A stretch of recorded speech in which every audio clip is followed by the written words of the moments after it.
الحمد للہ وکفا وسلام علی عباده الذین اصطفى اما بعد فاعوذ باللہ من الشیطان الرجیم بسم اللہ الرحمن الرحیم یا ایھا الذین آمنوا لا تبطلوا صدقاتکم بالمن والأذى كالذی ينفق ماله رئاء الناس ولا يؤمن باللہ واليوم الآخر فمثله كمثل صفوان عليه تراب فأصابه وابل فتركه صلدا لا يقدرون على شيء مما كسبوا والله لا يهدي القوم الكافرين.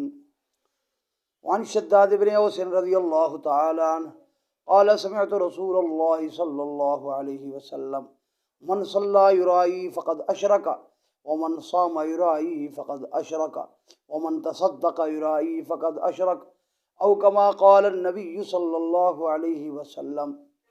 اللهم صل على محمد عبدك ورسولك وصل على المؤمنين والمؤمنات والمسلمين والمسلمات. اللہ جل شانہ عم نوالہ عز برہانہ نے اس آیت کریمہ میں جو میں نے تلاوت کی ہے مسلمان کو ایک اہم سبق عنایت فرمایا ہے. سبق یہ ہے کہ اللہ کے راستے میں خرچ کرنے کی توفیق ساروں کو نہیں ہوتی، بعض لوگوں کو ہوتی ہے.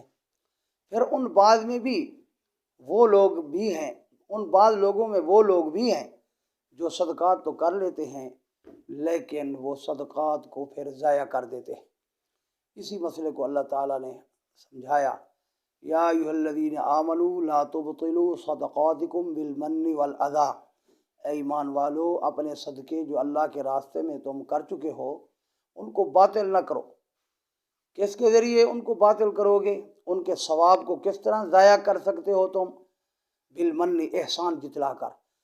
جس پر خرچ کیا اللہ کے راستے کی جس شق میں، جس شعبے میں تم نے خرچ کیا، خرچ کرنے کے بعد احسان جتلاؤ کہ میں نے خرچ کیا.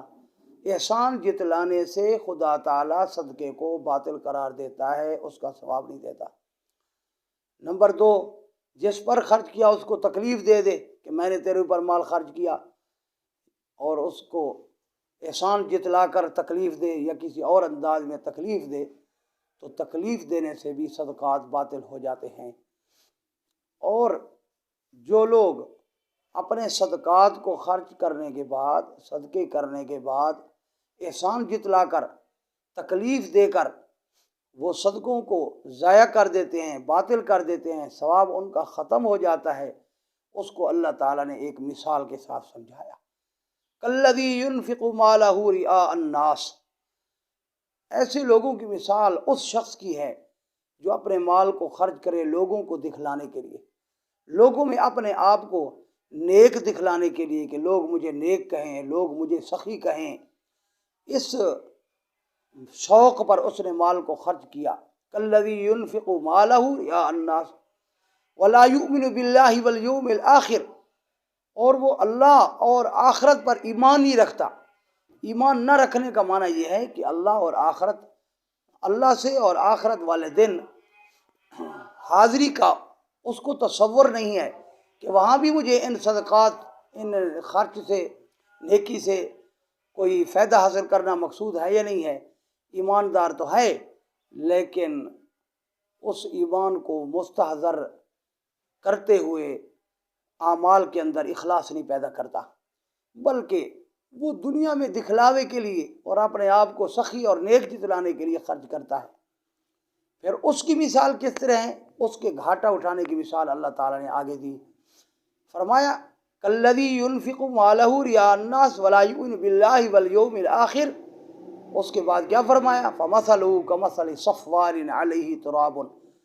اس کی مثال تو اس ملائم چٹان کی ہے جس کے اوپر مٹی پڑ گئی ہو، دھوڑ وغیرہ آندھیوں کی وجہ سے مٹی پڑ گئی، ہوا کی وجہ سے مٹی پڑ گئی. فاصابہ وابل. پھر اس کے اوپر موسلا دھار بارش پہنچی. فترکہ صلدا. اس نے اس کو بالکل صاف ستھرا چٹیل کر کے، اس کی ملائمیت بالکل واضح نظر آ رہی ہو، مٹی کا نشان بھی نظر نہ آئے، پتھر چمک رہا ہو، اس طرح صاف کر دے. اسی طرح بھی نہیں جو لوگ ریاکاری کے لیے اعمال کرتے ہیں، صدقے کرتے ہیں، نماز پڑھتے ہیں، روزہ رکھتے ہیں، حج کرتے ہیں، زکوٰۃ دیتے ہیں، فرائض کو ادا کرنے میں بھی اگر ریاکاری کرتے ہیں، فرض تو ادا ہو جائے گا لیکن ثواب نہیں ملے گا، اور فرائض کے علاوہ نوافل وغیرہ کو ریا کے لیے پڑھتے ہیں، کچھ بھی نہیں ملے گا۔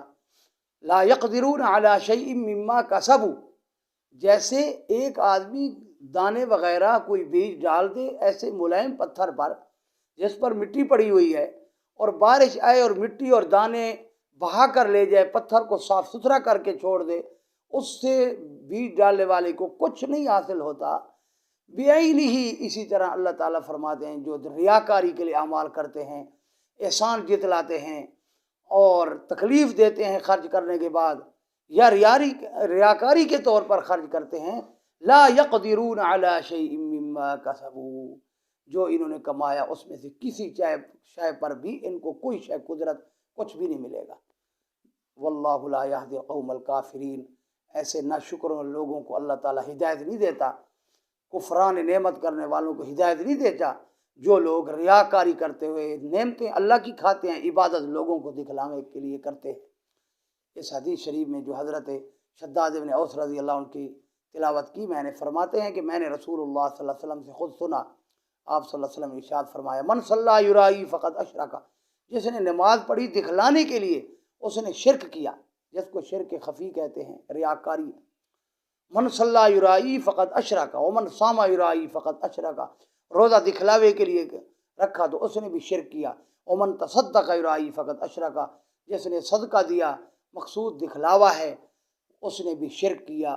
اللہ جل شانہ سے التجا ہے کہ اللہ تعالی ہمیں شرک جیسی بری بیماری سے، ریا یعنی شرک خفی، ریا، اس جیسی بری بیماری سے ہمیں محفوظ فرمائے، اور صدقہ کر کے احسان جتلانے اور تکلیف دینے سے بھی محفوظ فرمائے۔ وآخر دعوانا الحمدللہ رب العالمین۔